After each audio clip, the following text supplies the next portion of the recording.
Oh God, it's very tough subject and it's huge syllabus, lengthy topics. I don't know how to read.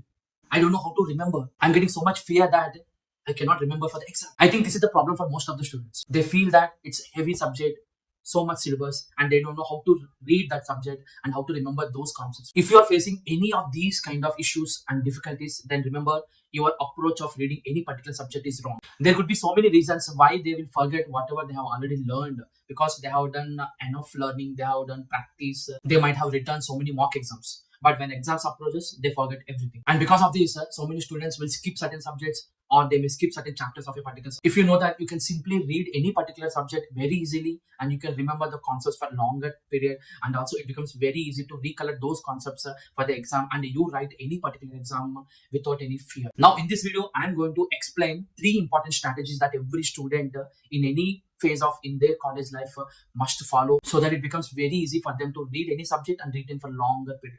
It improves their memory. So what are those 3 strategies? If you apply them while you are studying any particular subject, your work becomes very easy and every subject can be learned as easy as possible. Number 1, space repetition. Number 2, retrieval practice. Number 3, elaborate interrogation.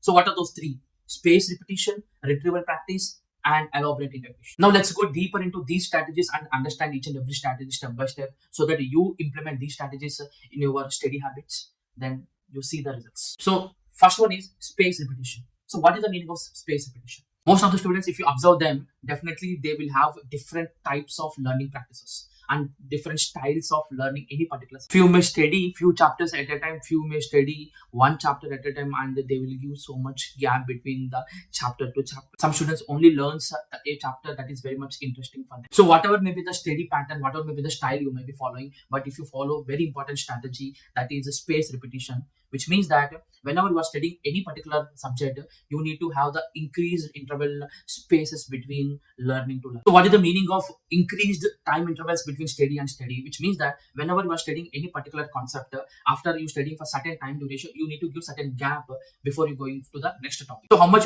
gap you have to give? If you give for 5 to 10 minutes of gap, so in this gap your memory starts remembering whatever you already studied for half an hour to 1 hour. So after giving 10 minutes of gap, you'll go to the second topic and you read entire topic for 30 minutes to 1 hour.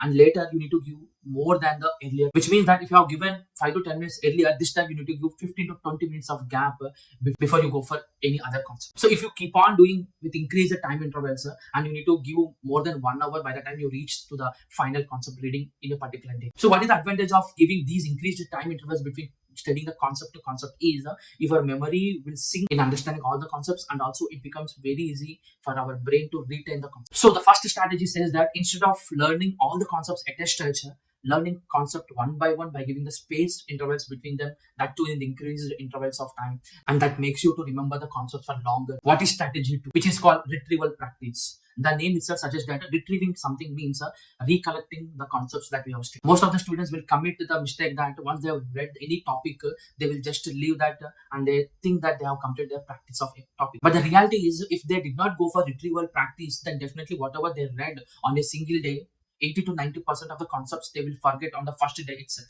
The remaining 20% will completely wiped off from our memory over a period of time. That may be within short period of 15 days to 20 days, or maybe within 1 month, we'll forget everything.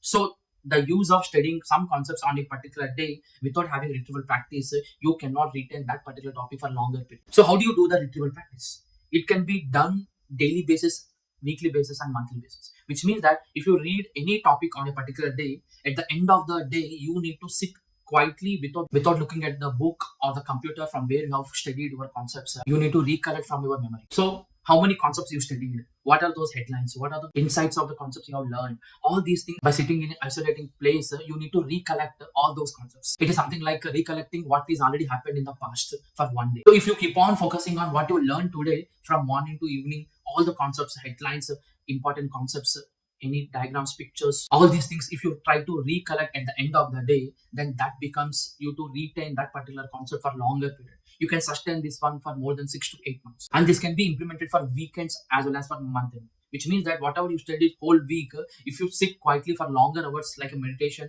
and if you do the retrieval practice, whatever you studied entire week, you are trying to recollect. So once you have done recollection, it will be registered in your memory permanently for longer duration. If you try to recollect 1 week concepts on particular one day, then it can be retained for more than 1 year. And if you implement the same thing for monthly recollection, which is monthly retrieval practice, that can be retained for longer duration, which could be for few years. So in this way, you need not do more hard work in spending the time for preparation, practice, revision, all these things. So what is the final and the last strategy you need to implement for your study habit? That is the elaborate interrogation. Read any particular concept, you need to understand what is the meaning of interrogation. Interrogation itself says that you need to ask the questions to yourself from the concepts. Whatever concept you have studied, you need to ask certain questions like, what is that concept? Why is that concept? How that concept has error? What is the root cause of that? If you have certain interrogations and if you try to answer those questions, then definitely this will give you permanent storage in memory of a particular concept. This can be done in multiple forms by asking these kind of questions to yourself and answering them, and also you can ask these kind of questions to your friends or family members and you give the solutions for those questions. Then definitely you have done enough to retain that particular concept in your memory permanently. So that's it, everyone. I hope you all understood what are the strategies you need to implement while you are studying any kind of subject, and I hope that this video helps you to remove all the efforts you have been putting to learn any kind of subject will be solved.